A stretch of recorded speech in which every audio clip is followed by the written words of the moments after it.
یہاں فرمایا کہ علم والوں نے گواہی دی، تو اس سے مراد انبیاء ہیں اور اولیاء ہیں۔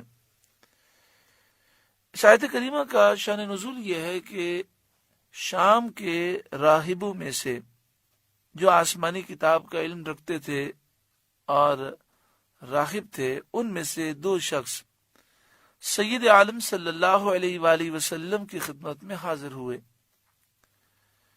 جب انہوں نے مدینہ طیبہ دیکھا تو ایک دوسرے سے کہنے لگے کہ نبی آخر الزماں کے شہر کی یہی صفت ہے، یہی نشانی ہے جو اس شہر میں پائی جاتی ہے۔ نبی آخر الزماں کی نشانی کا جو ہم نے پڑھا تھا کہ اس طرح کا شہر ہوگا، یہ وہی شہر ہے۔ پھر آستانہ اقدس پر حاضر ہوئے تو انہوں نے حضور صلی اللہ علیہ وآلہ وسلم کی صورت مبارک کو اور آپ کی خوبیوں کو توریت کے مطابق دیکھ کر نبی کریم صلی اللہ علیہ وآلہ وسلم کو پہچان لیا اور عرض کیا کہ آپ محمد صلی اللہ علیہ وآلہ وسلم ہیں؟ حضور صلی اللہ علیہ وآلہ وسلم نے فرمایا ہاں۔ پھر عرض کیا کہ آپ احمد صلی اللہ علیہ وآلہ وسلم ہیں؟ فرمایا ہاں۔ مسئلہ یاد رکھیں کہ جب بھی حضور صلی اللہ علیہ وآلہ وسلم کا نام نامی اسم گرامی محمد یا احمد سنے تو اس وقت درود پاک پڑھنا واجب ہے، اور اگر محفل میں ایک ہی مجلس میں بار بار سنے تو ایک بار پڑھنا واجب ہے اور بار بار پڑھنا مستحب ہے۔ بآواز بلند درود پاک پڑھیں صلی اللہ علیہ وآلہ وسلم۔ تو عرض کیا کہ آپ احمد صلی اللہ علیہ وآلہ وسلم ہیں؟ آپ نے فرمایا ہاں۔ عرض کیا کہ ہم ایک سوال کرتے ہیں، اگر آپ نے ٹھیک جواب دے دیا تو ہم آپ پر ایمان لے آئیں گے۔ آپ صلی اللہ علیہ وآلہ وسلم نے فرمایا سوال کرو۔ انہوں نے عرض کیا کہ اللہ کی کتاب میں سب سے بڑی گواہی کون سی ہے؟ اس پر یہ آیت کریمہ نازل ہوئی اور اس کو سن کر دونوں مسلمان ہو گئے۔ حضرت سعید بن جبیر رضی اللہ تعالیٰ عنہ سے مروی ہے، خانہ کعبہ میں 360 بت نصب تھے۔ جب مدینہ طیبہ میں یہ آیت نازل ہوئی تو کعبے کے اندر 360 بت سب کے سب سجدے میں گر گئے۔ شہید اللہ انہ لا الہ الا ہو، اللہ نے گواہی دی کہ اس کے سوا کوئی معبود نہیں۔ والملائکۃ، اور فرشتوں نے گواہی دی۔ وَأُولُو الْعِلْمِ قَائِمًا بِالْقِسْطِ، اور علم والوں نے انصاف سے قائم ہو کر گواہی دی۔ لا الہ الا هو العزیز الحکیم، اس کے سوا کسی کی عبادت نہیں، اللہ کے سوا کوئی خدا نہیں، الہ نہیں، معبود نہیں۔ العزیز عزت والا ہے، غالب ہے، الحکیم حکمت والا ہے۔ ان الدین عند اللہ الاسلام، بے شک اللہ کے یہاں اسلام ہی دین ہے، یعنی اسلام کے سوا کوئی اور دین مقبول نہیں۔ کفار نے اپنے دین کو افضل اور مقبول کہا تو اس آیت میں ان کے دعوے کو رد کیا گیا۔ یہودی کہتے ہیں کہ ہمارا دین مقبول ہے، عیسائی کہتے ہیں ہمارا دین مقبول ہے، کفار کہتے ہیں ہم حق پر ہیں۔ تو اس آیت نے سب کا رد کر دیا۔ حق پر صرف وہی ہے جو اسلام کو ماننے والا ہے، دین صرف اللہ کے یہاں اسلام ہے۔ اور اس آیت کریمہ میں آج کل کے جو لبرل لوگ ہیں ان کا بھی رد ہو گیا۔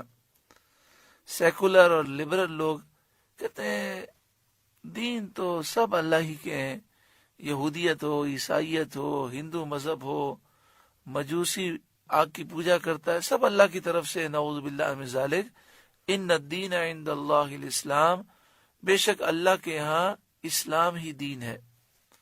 وَمَا اخْتَلَفَ الَّذِينَ أُوتُوا الْكِتَابَ إِلَّا مِن بَعْدِ مَا جَاءَهُمُ الْعِلْمُ بَغْيًا بَيْنَهُمْ، اور پھوٹ میں نہ پڑے اہل کتاب مگر اس کے بعد کہ انہیں علم آ چکا، بغیم بینہم، آپس کی جلن کے باعث، اپنے دلوں کی جلن کی وجہ سے۔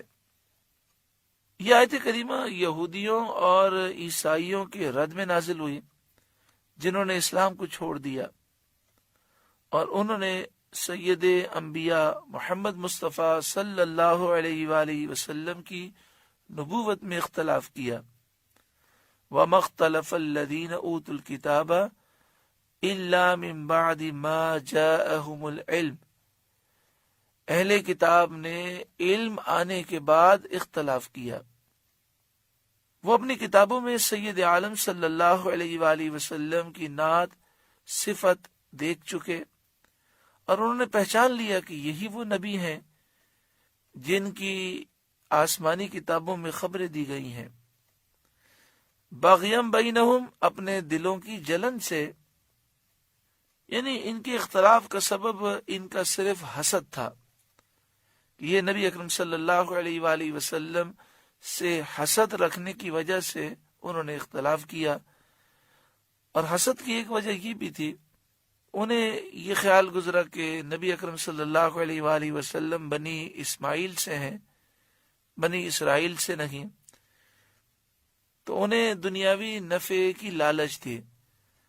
ان کا خیال تھا کہ جب ہم حضور کی طرف لوگوں کو مبذول کر دیں گے تو پھر ہمیں کوئی پوچھے گا نہیں، اور دنیاوی نفع ہم سے دور ہو جائیں گے۔ وَمَن يَكْفُرْ بِآيَاتِ اللَّهِ، اور جو اللہ کی آیتوں کا منکر ہو، فَإِنَّ اللَّهَ سَرِيعُ الْحِسَابِ، تو بے شک اللہ جلد حساب لینے والا ہے۔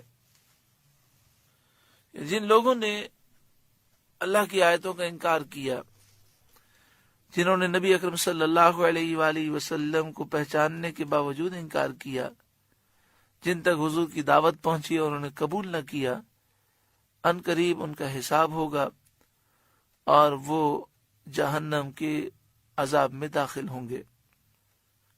فَإِنْ حَاجُّوكَ، پھر اے محبوب صلی اللہ علیہ وسلم اگر وہ آپ سے جھگڑا کریں، فَقُلْ، تو آپ فرما دیجئے، أَسْلَمْتُ وَجْهِيَ لِلَّهِ، میں اپنا چہرہ اللہ کے حضور جھکائے ہوئے ہوں، وَمَنِ اتَّبَعَنِ، اور جو میری پیروی کرنے والے ہیں وہ بھی اللہ کے حضور جھکے ہوئے ہیں۔ یعنی میں اور میری پیروی کرنے والے ہر وقت اللہ تعالیٰ کے فرمانبردار ہیں، مطیع ہیں۔